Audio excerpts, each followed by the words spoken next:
16 सितंबर और 17 सितंबर का दिन कुंभ राशि के लोगों के लिए कैसा होने वाला है। तो चलिए सबसे पहले हम इन 2 दिनों के तिथि नक्षत्र के बारे में जान लेते हैं। ये जो 16 सितंबर का दिन है, ये मंगलवार का दिन है और कृष्ण पक्ष की 10वीं तिथि सुबह तक है। उसके बाद एकादशी तिथि लगेगी। यहाँ चंद्रमा की अगर बात करें तो चंद्रमा मिथुन राशि से निकलकर कर्क राशि में आ जाएंगे। आर्द्रा नक्षत्र में थे, पुनर्वसु नक्षत्र में आ जाएंगे, जो कि गुरु बृहस्पति का नक्षत्र होता है। अब देखिए, योग वरियान नाम का योग बनेगा जिसके स्वामी कुबेर होते हैं। साथ ही इस दिन रात्रि में सूर्य का राशि परिवर्तन भी है, जो कि रात्रि में 1 बजे है। सिंह राशि से निकलकर कन्या राशि में इनका प्रवेश होगा। योगों की अगर हम बात करें तो देखिए, वरियान नाम का योग बना हुआ है, परिग नाम का योग भी इस दिन बनने वाला है। 17 सितंबर का दिन, तो ये 17 सितंबर का दिन बुधवार का दिन कृष्ण पक्ष की एकादशी तिथि है। अब ये जो एकादशी तिथि में अगर आप कंफ्यूज हो तो 17 सितंबर को एकादशी तिथि मनाई जाएगी। यहाँ चंद्रमा कर्क राशि में और पुष्य नक्षत्र में रहने वाले हैं। इसके अलावा योग जो बनेगा वो शिव नाम का योग बनेगा और साथ में बनने वाला है रवि योग। और यहाँ सूर्य का राशि परिवर्तन हो चुका है, सूर्य आ चुके हैं बुध की राशि कन्या राशि में, और शुक्र का भी राशि परिवर्तन हो गया है। शुक्र ने 15 सितंबर को राशि बदली और कहाँ आ गए, सिंह राशि में केतु के साथ युति कर रहे हैं। तो एक साथ लगातार 3 ग्रहों का राशि परिवर्तन हुआ। 15 तारीख को शुक्र के साथ बुध का राशि परिवर्तन भी कन्या राशि अपनी उच्च की राशि में हुआ। तो बुधादित्य योग अब कहाँ बना हुआ है, कन्या राशि में बना हुआ है। तो ये 3 दिनों में 3-4 ग्रहों का राशि परिवर्तन कई तरह के प्रभाव आपको देने वाला होगा। तो चलिए विस्तार से जानते हैं। जय माता दी दोस्तों, आप सभी का स्वागत है हमारे YouTube चैनल में। आगे बढ़ने से पहले छोटा सा ही निवेदन है, चैनल पर पहली बार आए हैं, अभी तक चैनल को सब्सक्राइब नहीं किया है तो जरूर कर लें। 16 सितंबर की मैं यहाँ सबसे पहले बात करूंगी कि ये दिन आपके लिए कैसा रहेगा। सबसे पहली चीज, चंद्रमा अपनी राशि कर्क राशि में विराजमान रहेंगे। अब कर्क राशि जो है वो कुंभ राशि के जातकों के लिए चौथे भाव में आती है, तो छठे भाव के स्वामी बन जाते हैं और काल पुरुष में ये चौथे नंबर पर आती है। तो यहाँ हेल्थ के लिए आपके लिए अच्छा रहेगा। हेल्थ संबंधी ऐसी कोई दिक्कत देखने को नहीं मिलेगी, यानी कि अच्छा रहने वाला है। आज के दिन आपको ऐसा लगेगा कि जैसे कुछ अचानक से चेंजेस हो गए हो लाइफ में।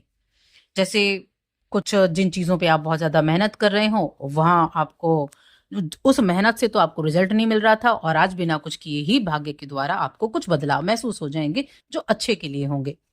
आप ऐसा रहेगा कि आपका जो ध्यान है वो बहुत अच्छा लगेगा।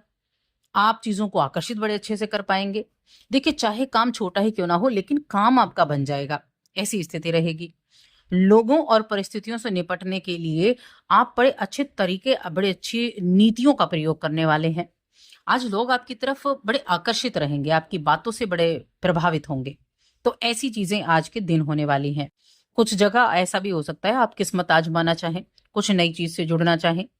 तो कहते हैं ना कि कई बार किस्मत ने साथ दिया तो सब अच्छा होगा, तो वैसे ही स्थिति हो सकता है यहाँ आपके लिए भी हो जाए, और जिन चीजों के लिए बड़ी मेहनत चल रही थी, जद्दोजहद चल रही थी, वो चीजें आपके पक्ष में हो जाएं। इसके अलावा बिजनेस करने वाले जातकों की मैं बात करूंगी तो बिजनेस करने वाले लोगों के लिए आज का दिन अच्छा है। मजबूत रहें, स्पष्टवादी बने रहें, फैसले जल्दी से लेंगे तो उनका परिणाम आपको बहुत अच्छा देखने को मिलने वाला है। आज घर के लोगों के साथ भी अच्छा वक्त बीतेगा। उनके साथ आप कहीं बाहर जा सकते हैं, कहीं घूम घूम कर आ सकते हैं, शॉपिंग पर जा सकते हैं। ऐसी चीजें रहेंगी तो उनकी वजह से धन भी खर्च करेंगे आप।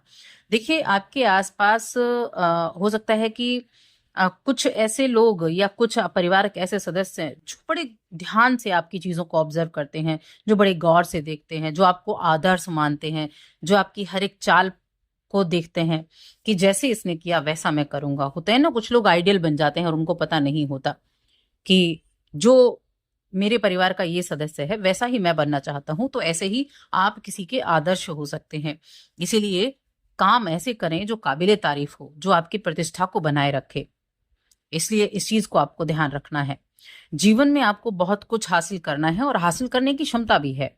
तो जब भी रास्ते में मौके आते रहें तो उन मौकों को झट से बस दबोच लेना चाहिए, क्योंकि मौके जीवन में कभी कभी मिलते हैं, ऐसा नहीं कि हमेशा मिलते रहें। इसीलिए आगे आने वाले मौके की तलाश न करके जो मिला है उस पर आपको ध्यान देना है। दिनचर्या आपकी काफी व्यस्त भी रहेगी, लेकिन इस व्यस्त दिनचर्या के बावजूद आप अपने लिए समय निकाल पाएंगे और आप कुछ ऐसी चीजों से जुड़ सकते हैं जो रचनात्मक हो। वैवाहिक जीवन की बात करें तो बहुत अच्छा है, पारिवारिक जीवन भी बहुत अच्छा है और प्रेम जीवन भी बहुत अच्छा है।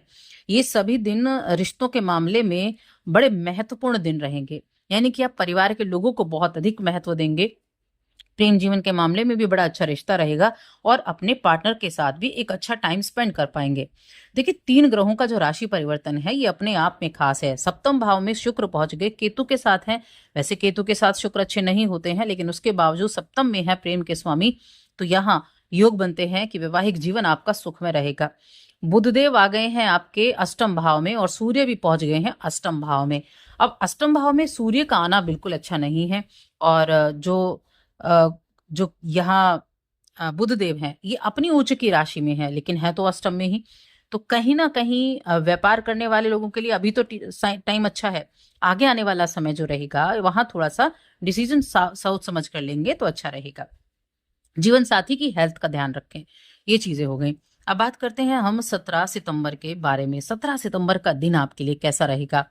तो 17 सितंबर का जो दिन है, अगर आप कोई पार्ट टाइम काम कर रहे हैं तो हो सकता है इसी कार्य को आप अपने पूर्णकालिक काम बनाने पे विचार करने लगे, क्योंकि उसमें आपको बचत अच्छी हो जाएगी। तो आप सोचेंगे क्यों ना इस पार्ट टाइम काम को ही फुल टाइम काम बना दिया जाए। देखिए, काम की ना सीमा कोई तय नहीं होती, काम की कोई सीमा नहीं। ये अपनी स्थिति और अपने क्षमता के आधार पर बनती है। तो उसी तरीके से आपको काम भी करना चाहिए, उसी तरीके से अपने काम का इस्तेमाल, अपने काम को पूर्ण रूप से करना चाहिए। कुछ खर्चा दिखाई दे रहा है कि कुछ खर्चा हो सकता है और कुछ चीज जिसे आप खरीदना चाह रहे थे उसे हिम्मत करके हो सकता है आज आप खरीद लें। तो थोड़ा जेब पर ध्यान रखते हुए काम करेंगे तो अच्छा रहेगा। इस चीज को मैं जरूर कहना चाहूंगी। कई बार जेब पर चीजें भारी पड़ जाएं तो ये भी अच्छी बात नहीं होती है। इसके अलावा जो ये 17 सितंबर का दिन है, इस दिन जो बच्चे हैं, जो स्टूडेंट हैं, छोटे बच्चे हैं, उनको थोड़ा सा अपने ऊपर पेशेंस रखना होगा, क्योंकि जब आप पेशेंस रखेंगे तभी जाकर आप अपने कार्य को कर पाएंगे। और साथ में थोड़ा सा सेहत का भी ध्यान रखना है। अब ये दिन देखिए एकादशी का दिन भी है, इस दिन को इंदिरा एकादशी कहा गया है। तो ये पितृपक्ष में ये एकादशी आई है और बहुत महत्वपूर्ण होती है पितृपक्ष की ये एकादशी, क्योंकि एकादशी का दिन जो होता है ये पितरों की मुक्ति के लिए कहा गया है, उद्धार के लिए कहा गया है। इस दिन का व्रत भी किया जाता है और इस दिन जिन लोगों के पितरों का श्राद्ध है वो बड़े विधि विधान से श्राद्ध करेंगे, उनको अपने पितरों का आशीर्वाद प्राप्त होगा। तो इस दिन के महत्व को समझते हुए भगवान विष्णु के मंत्र का भी जप करना है। ओम नमो भगवते वासुदेवाय नमः। कुछ ना कुछ दान पुण्य जरूर करना है। कुछ भी दान करें, लेकिन करें, चाहे पक्षियों के लिए करें, चाहे कुछ लोगों को खाना खिला दें, कुछ गरीबों को खाना खिला दें और कथा भी सुने। इस दिन बहुत महत्वपूर्ण ये दिन रहने वाला है। बाकी चीजों में प्रेम जीवन, वैवाहिक जीवन दोनों ही मामलों में ठीक ठाक रहेगा। बस जीवन साथी की सेहत का आपको थोड़ा ध्यान रखना है। बिजनेस कर रहे हैं तो डिसीजन सोच समझ कर आपको लेने होंगे। इन चीजों का बस थोड़ा सा ध्यान आपको रखना होगा। तो बस आज की इस वीडियो में इतना ही।